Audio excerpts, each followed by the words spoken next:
March 1980, Indianapolis Market Square Arena, the finals of the National Collegiate Basketball Championships. Darrell Griffith led the Louisville Cardinals against UCLA. Griffith, the showpiece, but Louisville freshman Rodney McGuire was the rebounding key that locked up the Cardinals' greatest season. The Louisville cast, Griffith, Brown, Smith, McRae, Berkman, and Eves. UCLA played an emotional and determined game, but in the end, it was Dr. Duncanstein, Griffith, celebrating the #1 player on the nation's #1 team.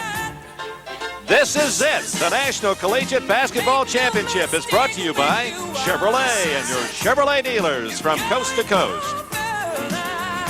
By Michelin, the company that put America on radials.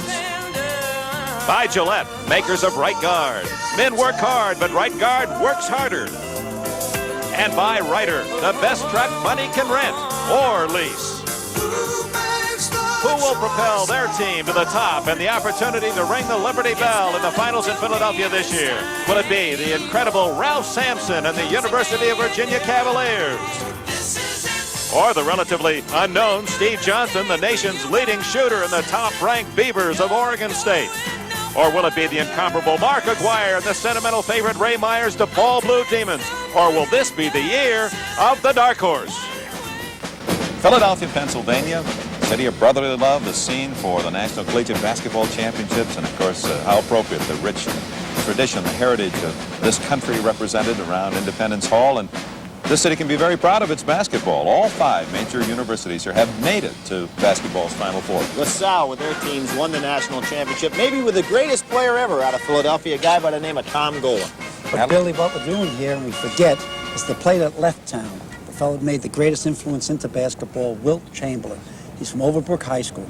And, of course, then there was Pennsylvania, the final member of that Big Five. And Penn 2 years ago to Salt Lake City in the Final Four had to be one of the longest shots on the board. Of all time. Hello, everyone. Dick Enberg with Al McGuire and Billy Packer. Welcome to our preview show prior to the 1981 National Collegiate Basketball Championships.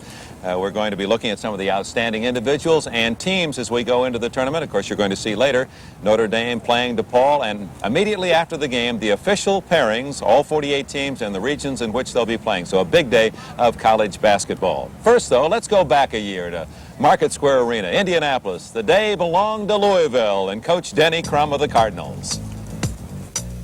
The night began, Louisville fans hoping Santa would leave a late Christmas package for Denny Crum and his Louisville team. Early on, Darrell Griffith strutted his All-America stuff, hitting an 18-footer. And when Griff misfired, freshman center Rodney McRae, number 22, was there clearing the boards and scoring with an ability belying his first-year status. But the Bruins showed they belonged as guard Jerry Eves learned on this drive.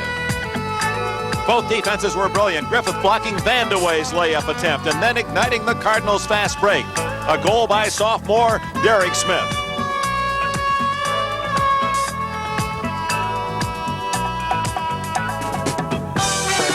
But the first half was mostly strong teams playing solid, hustling defense. Neither side establishing dominance.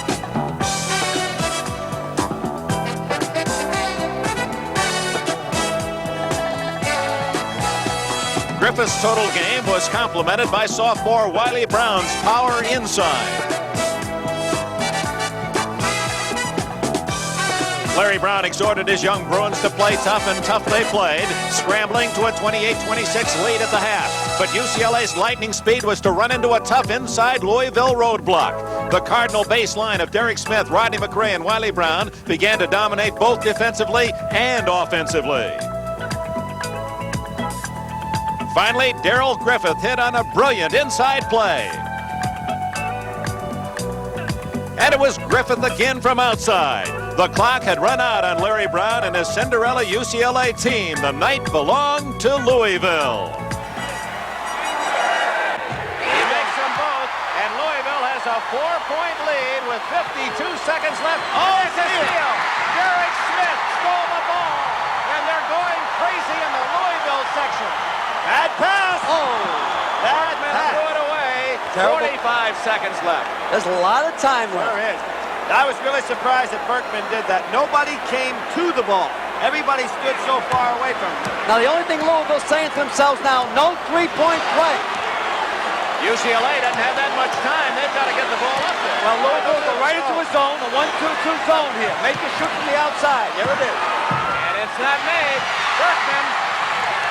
Griffith. McRae. Berkman ought to get rid of the ball so he doesn't get fouled. You just want to beat the clock here. The River City of Kentucky is going bananas. And a foul. And Louisville, they cinch the victory. Look at that crowd. Dick, I think Griff was a superstar, no question about it, but they never would have got there without that great freshman Rodney McRae. The youngsters really came on. He, of course, was a member of our all-NBC freshman team of last year, Rodney McRae. Before we leave this segment, we're talking about tradition, basketball tradition, and, of course, you being the elder statesman in our group, Ben Franklin. Now, I mean, was he a jump shooter, or did he hit with a two-handed push shot? Well, what he could do, he could climb on the boards, but he had to be holding on to a kite. More seriously, there were some outstanding new faces in college basketball this year. We're going to feature those as we continue in just a moment.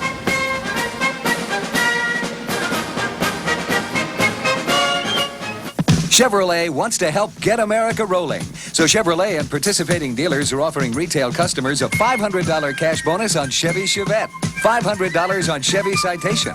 We want to help get America rolling.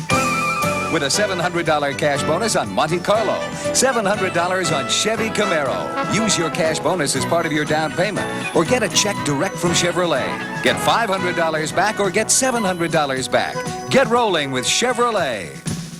Deadline, Saturday, March 28th at Sears. SuperGuard radial tires are on sale. 2 steel belts for great wear, good handling. Now save 25%. Deadline, Saturday, March 28th at Sears. The heavy-duty radial tune shock is on sale too. The shock for comfort and control. Now only $8.99 each. Save 35%. Beat the deadline. At the Tire and Auto Center, you can count on Sears. Hey, man, I want natural light. A dapper skyscraper like you, Switch? Sure, for me, natural light's great taste run hoops around everyone else. And there's nothing artificial in this less filling beer. It's made with only natural ingredients. Yeah, but taste is why I switched. Whoa, nice. Cashmere? Whoa, you can call it cashmere, you can call it reindeer. Or you can call for more beer. Natural light. Taste is why you'll switch. After 6 weeks of dramatic competition, it's the Stars team with Peggy Fleming versus the 80s team with Ty Babylonia and Randy Gardner in a unique team skate-off to determine the world team champion. Plus, 2 angry heavyweights wage war as Ronaldo Mr. Snipes battles Floyd Jumbo Cummings later today.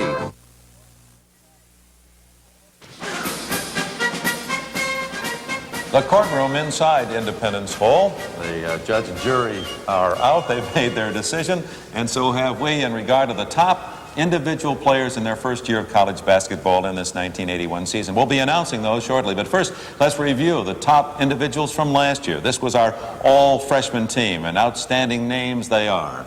Well, some of these fellas could make first-team All-American, 3 of them. Sam Bowie, Ralph Stick Sampson, and the fella from Indiana, Isaiah Thomas. They're sophomores now, but they certainly have been instrumental in their team successes this year. And as you look at that list, oh, what a crop of freshmen. Perhaps not quite as talented a group this year, but we want to acknowledge men like Ronnie Williams of Florida, Othell Wilson of Virginia, Jim Master at Kentucky, and Vern Fleming at the University of Georgia, as well as Ralph Jackson at UCLA. They did not make our all-freshman team this year, but certainly received a lot of comment and debate as we discussed who the best players were. Now let's go to them now. Let's peek the forwards on our 1981 team. Well, I'd have to start off with a guy named Gary Springer at Iona. Just a super power forward. He's the leading freshman scorer in the nation this year. Probably slip on down to Sam Perkins, the plastic man, who we've seen a couple of times on national television, a great prospect. And then go out to Oregon State to Charlie Sitton, who's the perfect power forward, and he's been a catalyst on that ball club, particularly off the boards. So we have 3 freshman forwards on our team. How about the guards? Very difficult. There's so many great players throughout the country. I got to go with the transplant from Florida, Derek Harper at Illinois. He's leading them back into the NCAA. Outstanding ball player, very, very quick. And his running mate from Marquette, Milwaukee, Wisconsin, Glenn Rivers. He's a freshman that can do it all, and someday will be first-team All-American. And the center on our all-freshman team from Purdue is Russell Cross. Congratulations to those young men, and here they are in action. Dean Smith had his eye on Sam Perkins and liked what he saw. Now that the plastic man has taken up residence in Chapel Hill, the Tar Heels have a solid scoring big man.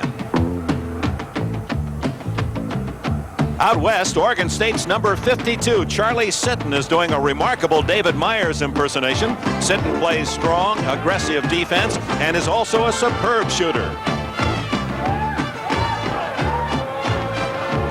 At Iona, speed, strength, and quickness, plus the ability to lift the crowd right out of its seats, has brought Gary Springer the freshman scoring crown. The sensational Springer averaging over 20 points per game. Joe Barry Carroll has left the Boilermakers, but 6'10" Russell Cross of Purdue is doing his best to fill those large shoes. Scoring inside and clearing the boards, Cross made Purdue a factor again in the physical Big Ten race.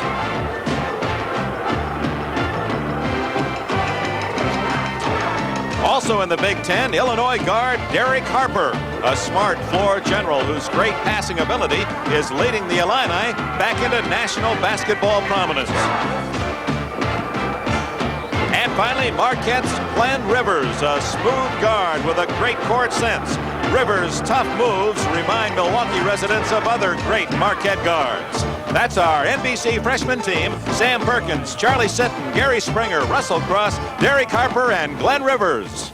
And the rookie coach of the year last year was Bobby Duquette of St. Peter's. And we had a tough time picking that first-year coach in this 1980-81 season. Coach, who were some of the nominees? Well, I like the fellow at Michigan. He sat next to Johnny Orr for many, many years, Bill Frieda.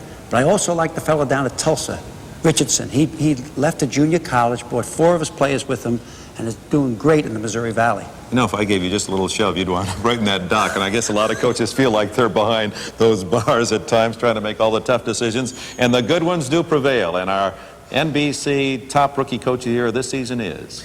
Well, a guy who was great as a high school player in Kentucky, super college player at Western Kentucky, great pro, fine assistant coach, a real gentleman. He led his club the very first year of the championship of the OVC. He's in the NCAA. Clem Haskins, just a quality guy, and he's the guy that's our coach for the first year out of the box, and I hope he doesn't ever get in that one, Dick. That's indeed. So speaking of quality, we go from our first-year players and coaches to the quality teams that are looking forward to that 48-team field and a possible championship at the Spectrum 3 weeks from now. We'll look at the individuals and those teams in just a moment.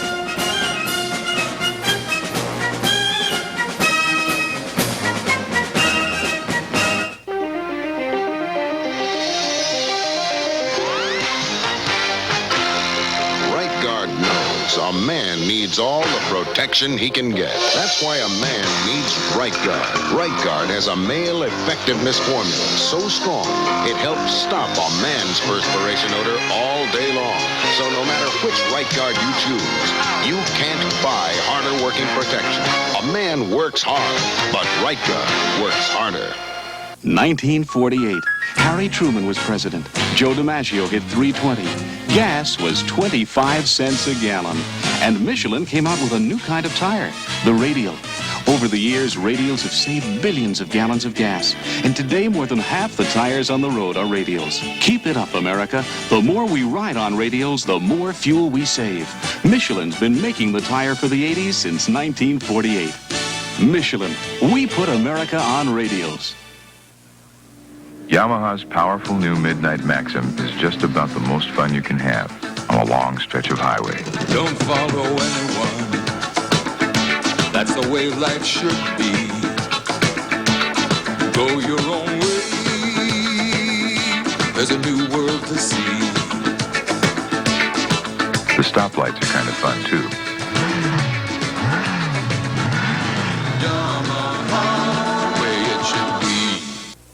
On February 22nd, Notre Dame scored the most stunning upset of the year. Now the Giant Killers take on Ray Meyer's DePaul Blue Demons. Will history repeat itself? Later today.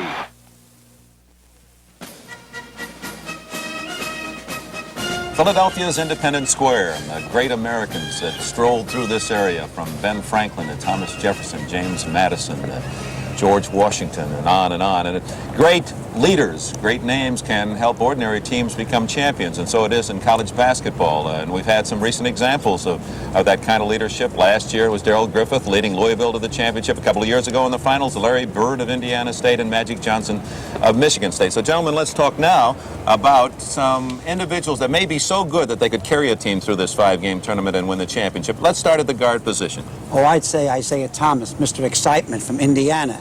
He can stop on a dime and turn around and go 60 miles an hour. He can fill it up. And probably what he does that hurts him, when he penetrates into the air, he has a tendency to get called for a charging foul. I also think the kid from BYU, Danny Ainge, I think that he is a complete athlete, and he has the potential of getting you to Philadelphia. Anyone, Billy Packer, that you can think of in the guard category? I can't think of a superstar like Darrell Griffith, but the guy I like is Ethan Martin from LSU, because he and Clyde Bradshaw create tempo. They generate tempo. Those are two guys that I think, although maybe not superstar categories, have the ability to take their team to the Final Four and maybe win it all. Let's go to the front line. How about the forwards? Well, there's so many great forwards. That may be the best position in the country right now. You've got a guy like Albert King that can play, and of course, we all know what Mark McGuire can do. How about you, Coach? Well, I like Al Wood. He can fill it up from outside. He's the best pure shooter in the business. But I got to go back again to Mark McGuire. Mark McGuire is a scoring machine. He gets the ball in the paint, and he's very punishing. So you've got to keep the ball away from him. We're sitting under the statue of Commodore Barry, who founded the U.S. Navy, and so we'll go to the aircraft carriers and talk about the men in the middle. If any one position can dominate a tournament, it's the big guy, and I know you have someone in mind there. The USS Ralph Stick Sampson. He is the greatest thing in basketball, and 8 years from now, he'll be the #1 person that's ever dribbled the basketball in America. Also, there's some other great ones, Steve Johnson from Oregon State. Anyone for you, Bill? Well, I think that the center position is strong. I like our Olympic center from last year, a guy like Sam Bowie from Kentucky, who can shoot it outside, in. He plays tall. Although he's young and that club is young, he's got those kind of capabilities, I think. I'll just throw in a name, too, that neither one of you mentioned, Danny Brains, who was on our Olympic team, the youngster from Utah, who might be good enough to lead the Redskins onto the... Although he's small, Buck Williams is playing the center position, can go in there with anybody. You can't win with a center 6'7", Bill. It's not done in the NCAA. I wonder if he ever heard of a team called Michigan State. Their center was 6'7". Vincent was hurt. We could go on and on, but let's look some of these great stars and these teams in action. Indiana coach Bobby Knight would vote for his great guard, Isaiah Thomas, a member of the U.S. Olympic team. Shoot outside, drive inside, Thomas the complete guard.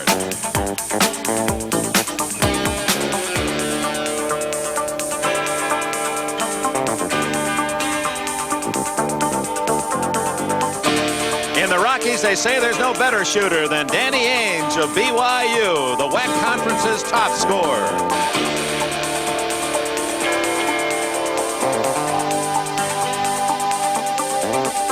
The LSU Tigers have a little guy, Ethan Martin, that's not afraid to go inside with the big Sequoias. Martin, a playmaking guard of the Tigers, who are one of the top teams all season long. If it wasn't Martin outside, it was Rudy Macklin inside. Another All-America candidate. Digger Phelps says 4 and 4 make 44. Kelly Tripucka, his possible All-America forward. And along with Tripucka, who will forget his senior partner in the front court, Orlando Woolridge, and that great shot he made to upset Virginia early in the year. Woolridge, a great percentage shooter, 3rd in the nation this year. And Maryland's jumping jack, Albert King. 4 years of great play, and Maryland looking for King to get him in the tournament.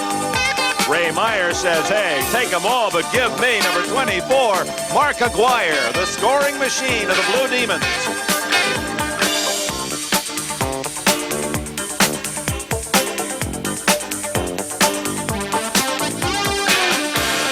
Ralph Miller's Oregon State Beavers, led by Steve Johnson. Every 4 shots he took, he made 3 this year. The nation's top field goal percentage shooter. And how about Kentucky? Sam Bowie, the sophomore giant, may just lead Kentucky to that Final Four.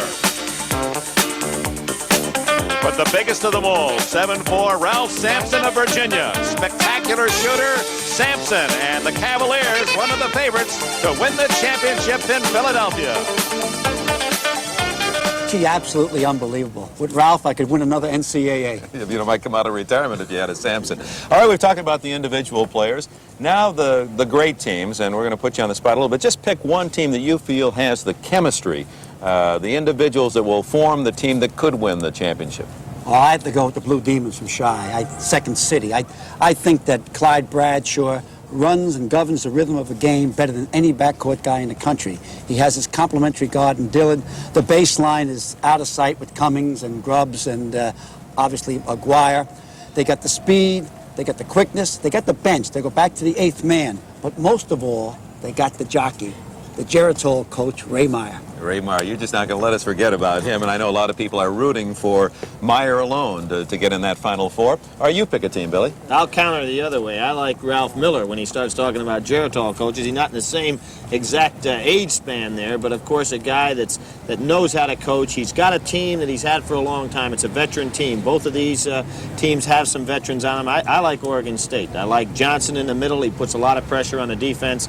Radford and Bloom are just out of sight in the backcourt. They know how to play. They have their own unique style. No gimmicks to that team. They can do it all. And I like they have that freshness of sitting coming in there and going after the rebounds, and a great, great bench. So I kind of like Oregon State as the team that's the power club in the country. All right, those are a couple of outstanding teams, and that's rather obvious. Let's talk about the two positions, the backcourt and the front court, the baseline and a pair of guards. Is there any team or teams that are fortunate enough to have not just one great player at that position, but two? Let's go to the guards. Well, I'd go to Oregon State Beavers. I'd go with Bloom and Radford. I think they're bookends. They're both around 6'4". They're excellent anticipating on defense. They played with each other for 4 years.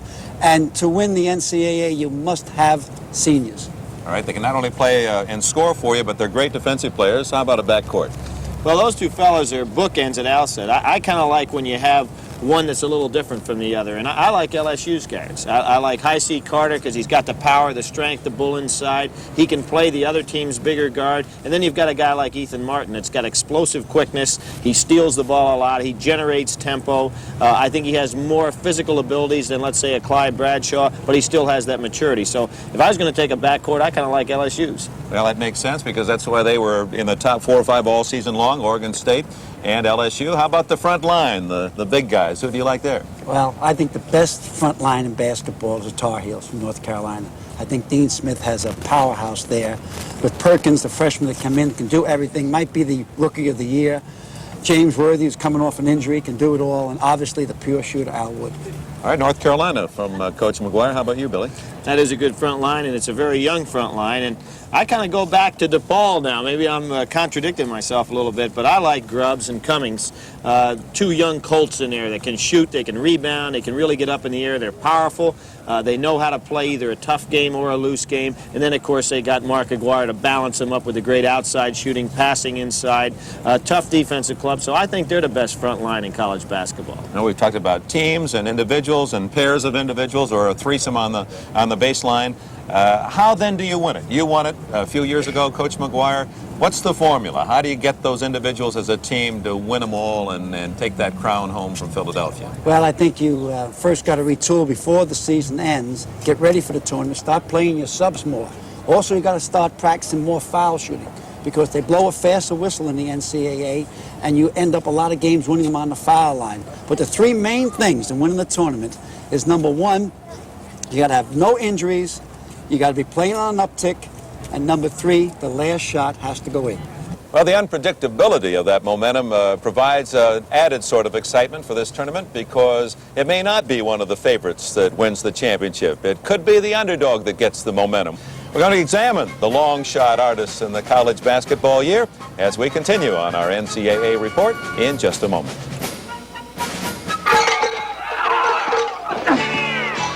I don't know what's tougher, my job or this new Chevy pickup. Hauls a lot of payload, helps smooth out those country roads. And you can't buy a V8-powered car or truck with better gas mileage ratings. But after a long, hard day... Hey, cowboy. This dude's ready to play. And I play just as hard as I work. The new Chevy pickup, full riding tough. Chevy trucks, built tough, built for economy. North slope's clear and head wall's clear. And I guess it's Wheeler time. Last one down buys. Right. I can taste that free beer now. When it's time to relax. What took you so long? One beer stands clear, Miller beer, if you got the time. We got the beer. Dorsal, You did remember to send the document to Denver. Denver. You know the deadline's tomorrow. Tomorrow. Pickett, I assume you sent the slides to Seattle for the sales meeting tomorrow? Fortunately, Bingham here sent the blueprints to Birmingham for the big meeting tomorrow. Isn't that right, Bingham? Next time you blow it, remember, there's always Federal Express, but it absolutely positively has to be there overnight. It's a marvelous March on NBC Sports featuring the NCAA basketball tournament. Don't miss an important chapter of sports history, climaxing with the title game on Monday, March 30th. Plus, it's NBC Sports World Salute to St. Patrick's Day with Notre Dame's Bengal Bouts and Irish hurling. Also, the star-studded celebrities of the John Denver Pro-Am ski race. Then it's the finest in women's collegiate basketball in the AIAW Championship. That's all in March on NBC.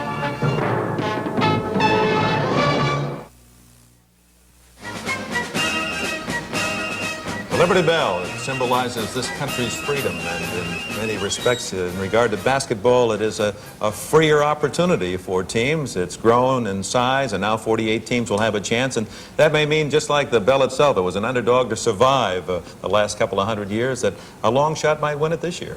Oh, there's always one in there. Cal State of Fulton a number of years ago, and University of North Carolina of Charlotte, Alcorn, and how about Lamar? So they come from anywhere. Any time that there's a ball going through the hoop, there's going to be a Cinderella team there, a dark horse, and there'll be one there in Philadelphia this year. Well, there's some evidence that some are brewing. Well, Dick, I think the biggest upset of the year was right at DePaul, and they were #1, and along came Old Dominion knocking them off. And I can think back of Pan American, that great stretch that they had, beating Wichita State, Marquette, and Indiana. So you can get beat by anybody in the country right now. If you can get into the 48, you got a shot. You talk about upsets. You suppose one of the Philadelphia script writers, basketball writers, was at work when at USA, University of South Alabama, went up to Ohio State and Columbus and beat the Buckeyes early this year. A big upset. USA. Well, it was an upset, but I like what Cliff Ellis said. You know, he said, if we had Ohio State on our jersey, we'd already be in the top 20. They have a fine ball club. When we talk about dark horses or long shots, we're really talking about a lot of new basketball programs, smaller schools that don't have the reputations of the Indianas and the Kentuckys and the UCLAs. Why are there so many good teams today? Well, one of the main reasons, Dick, is that you're only allowed to have 15 grants now, 15 scholarships. So you can't stockpile. For years, the dynasty schools were stockpiling. And that's one of the big reasons why there's so much talent throughout the whole country. So in other words, a team can't put in 20 kids on scholarship. Those last 5 go someplace else. What else, Billy? Well, I think another big thing has been freshman eligibility. Now kids can look and they can say, hey, there's my shot right over here. And a coach can say, hey, if you come with us, all we need is a center, or all we need is a guard. And all of a sudden, he's developing a team without that year in between, whereby people, as Al said, used to stockpile. So now I think the kid looks and he says, hey, there's my opportunity, and that's why it's spreading around some. You know, people don't realize, but the coaching is much better today. These coaches have started much earlier. They go to clinics, they work at summer camps, and it's a profession now, where 15 or 20 years ago, the basketball coach was truly the assistant football coach. That's a good point. And there is also a change in just the structure. With the 48 teams, there are migrations that weren't there before. Yeah, I think there's no question about it now, Dick. You have the selection committee moving people to other regions to balance it up. You have seating. You have the situation. Now they're going on computer to really judge the difficulty of the schedule, which I think is all good. And I think the fact that they're taking more than one team from given conferences, so you're giving a lot of people that can really play an opportunity to go, has really balanced this thing out.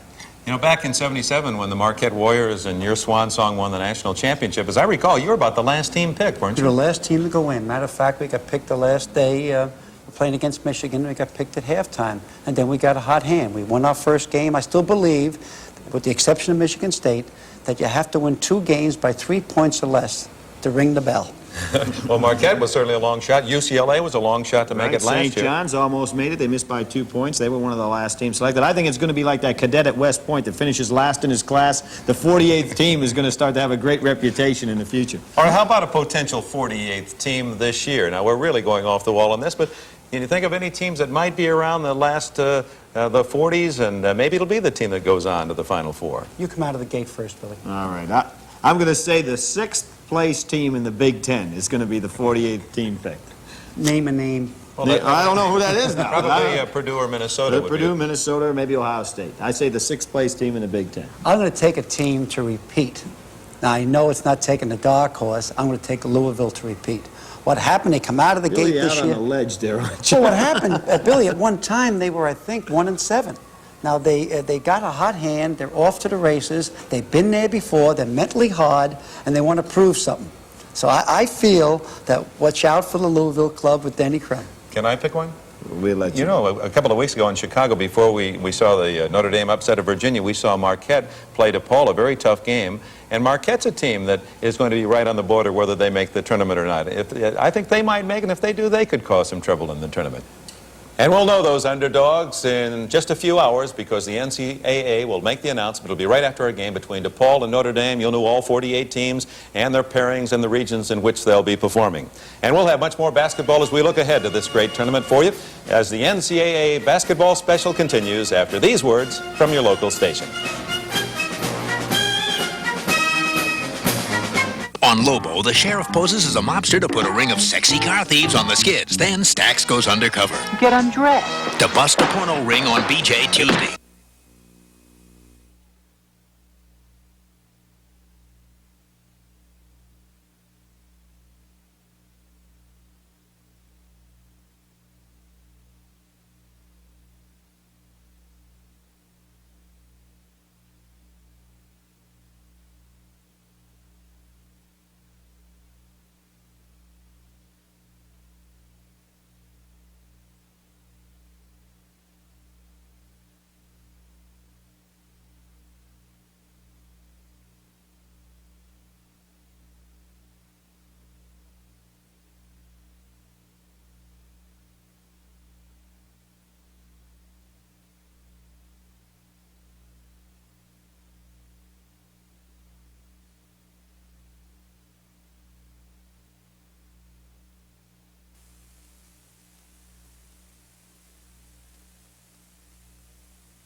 "205 years ago, these 13 desks occupied the representatives from the 13 colonies. The presiding officer of this assembly room inside Independence Hall was John Hancock. He sat in that large wooden chair and they hammered out the Declaration of Independence. It's kind of exciting, our job in sports, but when they realize the history in which we're treading today, it makes it all the more so. And that's what we're going to do in this particular segment, is talk about the teams and the champions in just the last 5 years since we last were in Philadelphia. You and I did the game along with Kurt Gowdy, and this fellow was probably a spectator someplace wondering... At the coaches' convention. That's right. And in that 1976 year, just to refresh your memory, the champion was Bobby Knight's Indiana Hoosiers. They beat Michigan in an all Big Ten final. And the other two teams that year were UCLA and an unbeaten team from the East, Rutgers. Well, Rutgers came into the tournament undefeated, had a great ball club. They came out of it with 2 losses. They're only 2 for the year, and of course they've never been back during that time. And for UCLA, Dick, everything has changed from that time. That's right. In fact, the coach was Gene Bartow of the Bruins in 1976, and since then Gary Cunningham and Larry Brown have coached UCLA. And Mr. Bartow went off to the South and started a new program at the University of Alabama, Birmingham. That may be a team that is announced later today as one of the 48. What do you remember about the champion team, the Indiana Hoosiers of that year? You had to play them. Yeah, earlier. They beat us down in Baton Rouge, Louisiana. They went down to the wire. They had a great ball club. I feel that of the 3 greatest teams in the history of college basketball, number 1 was at UCLA with Lou Alcindor. Number 2 was at the University of San Francisco with Bill Russell. And number 3 was the 1976 Indiana championship team, the bicentennial year. Kent Benson and Scott May and Quinn Buckner and on and on. It was a great team indeed. Let's move on. And the next year was 1977. We can skip that year. Does anyone remember anything special about that year in Atlanta's Omni? Well, it was surprising about that year. I had about 6 or 7 better teams through my career at Marquette University. But that year, these 5 or 6 guys, they put it together. And that's what makes me think about these 48 teams coming into this thing. Out of the 48, there are probably 40 that if they put it together, they can have their Camelot, they can have their Shangri-La. That year, I think the thing that I remember most of all was Jerome Whitehead's tapping at the end of the game. It was the University of North Carolina Charlotte. That was a semifinal game. The greatest thrill of my life. And of course, then on Monday night, your team beat the University of North Carolina for the championship of 1977. The other team was the University of Nevada, Las Vegas. Jerry Tarkanian's great running Rebels that year. Now let's go to 1978 and the classic matchup in St. Louis in the final between the University of Kentucky, Joe Hall's team, and the Duke Blue Devils of Bill Foster. What do you remember about that date? Well, of course, I thought Kentucky was a great team, and I remember the tremendous pressure on Joe Hall and that team. You know, it was just an unbelievable pressure. We all say that there's nothing like UK in regard to the enthusiasm for their basketball. And then 79, we were out west of Salt Lake City, Utah. Well, that probably was the storybook matchup of all time, as far as our associations anyway, when you had the Magic Man and going up against Larry Bird. Well, I'll never forget that final matchup. And of course, Penn and DePaul were the other teams in the Final Four, and that DePaul team is not unlike the club that's looking for the championship this year. Well, pretty close. Garland was a great ball player in that club that particular time. And I also thought that Penn, even though they got blown out the first round, the second round, they took DePaul into an overtime. So it was a great finals.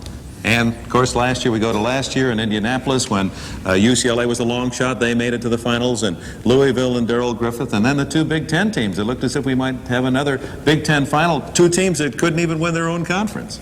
Well, the thing that I think is also important there, Dick, is UCLA and all these teams, 20 teams over that period of time. UCLA is the only team to repeat, even getting to the Final Four over the last 5 years, much less repeating as national champion. You know what people don't realize, Bill, that last year UCLA came in 4th place in the Pac-10.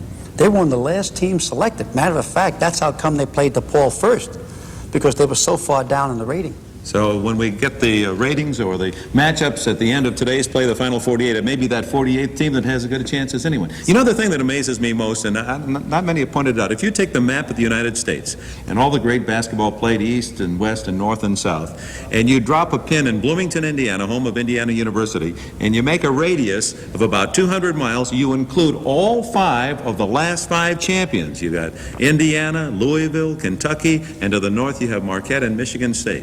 Well, always, for years and years, the toughest section has been the Mideast. The weakest section has been the Midwest, as far as that's where teams want to go. They want to get out of the Mideast, and they want to get to the Midwest. What are your feelings about that? Well, I agree with that, but now the way the selection committee is working and they're matching teams up and sending people for other regions, I think it makes it even tougher, and I think it's one of the main reasons why it's hard to get back to that Final Four. How do you figure DePaul, Billy, last year going out, being #1 in the country, APUP, ending out in the far west last year? No, I think that they probably should have stayed closer to home, but the object is to get the 4 rated teams to be the #1 seeded clubs in each region, so they had to move somebody.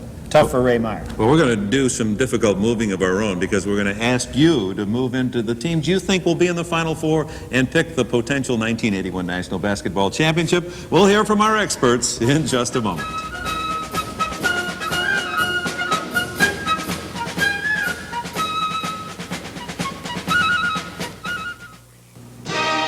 What this country needs today is a really good rental truck at a really good price. So Ryder presents the 1995 a day truck. For local rentals, this 18-foot Ryder truck is now only $19.95 a day plus mileage. And Ryder has great rates on other size trucks too, from small vans up to giant tractors. What this country needs today is a really good rental truck at a really good price. Ryder.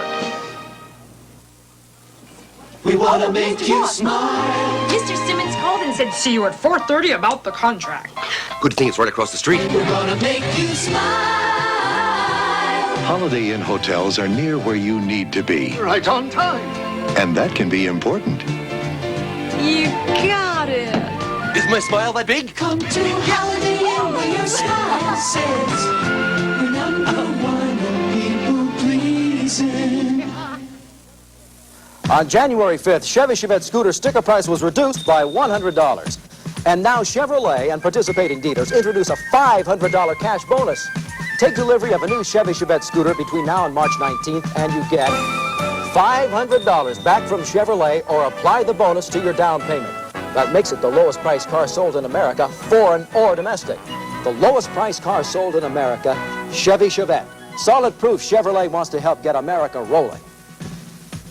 After 6 weeks of dramatic competition, it's the Stars team with Peggy Fleming versus the 80s team with Ty Babylonia and Randy Gardner in a unique team skate-off to determine the world team champion. Plus, two angry heavyweights wage war as Ronaldo Mr. Snipes battles Floyd Jumbo Cummings later today.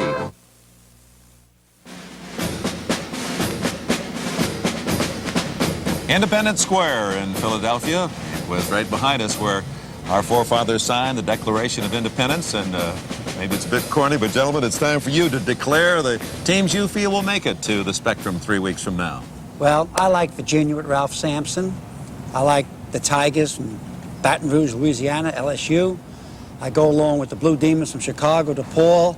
And last would be the Coast team, the Beavers, Oregon State. So Oregon State, LSU, Virginia. What was your other pick now? DePaul. DePaul, all right. How about you, Billy? He's reading my notes. No, yeah, he's reading my notes. I have to agree with Al. I think they're the 4 strongest teams in the country, and I think they'll be there. All right, then of the 4, if you agree, and that's the first upset of the entire tournament, how about one team? I think that Ray Meyer will get his first championship ring in 4 decades. You sure you're not doing that with your heart instead of your mind? Could be, so what's the difference? That's right. DePaul, says Al McGuire. I like Oregon State. I like their veteran club. I like their coach has been around before, and I like their style of play. I'm going to take Oregon State. Well, Billy Packer takes Oregon State. Let's see, last year I took the dark horse, and I kind of liked the long shots. Georgetown, they came pretty close. And this year I'm going to take the 3I League. What's the 3I League? Well, it's, outside of baseball, it's Indiana, Illinois, and Iowa, the 3 Big Ten teams. I think one of those teams has an excellent chance of winning. Which Dixie one? You gotta pick one. Just pick one. No, you get them all under I. Indiana, Illinois. He's been around you too long, Al. He can't make up his mind. Well, you'll be able to argue as well before this day is over, because right after the game you're about to see between DePaul and Notre Dame, the official pairings will be announced. We'll have them right here on NBC, the 48 teams that will go into the tournament. We hope you'll stay with us. For Al McGuire and Billy Packer, Dick Enberg, thank you for joining us. Stay tuned for more college basketball on NBC. The executive producer of NBC Sports is Don Ohlmeyer. The coordinating producer of NBC's basketball, George Finkel. The NCAA special was produced by David Neal. Directed by John J. Filippelli and John Libretto. Technical director, Bill Tobey. Associate director, Randy Wands. Unit managers, Bob Myers and Leslie Haber. NBC Sports will again provide start-to-finish coverage of the National Collegiate Basketball Championships starting next Saturday with a pregame show hosted by Brian Gumbel. That will be followed by regional doubleheader action. Sunday features another regional twin bill. And the weekend of March 21st, 22nd brings the regional finals with 2 games on Saturday and Sunday to determine the Final 4. And then we'll go on to Philadelphia for the semifinals on Saturday, March 28th, topped off by the finals Monday night, March 30th. Now coming up, the Giant Killers of Notre Dame invade the horizon in Chicago to take on Mark McGuire and the DePaul Blue Demons, followed by the official announcement of the pairings for the National Collegiate Basketball Championship, and then NBC Sports World, all on NBC Sports, the leader in innovative sports television. Sunday on Chips, a motorcycle gang forces Punch into a deadly martial arts showdown. Then it's the comedy hit of the 60s, American Graffiti, rocking you to a good time, starring Ron Howard, Cindy Williams, Mackenzie Phillips, Richard Dreyfuss, and Suzanne Summers. Come on, boy, let's go. Cruise on into American Graffiti, Sunday starting at 8, 7, 7.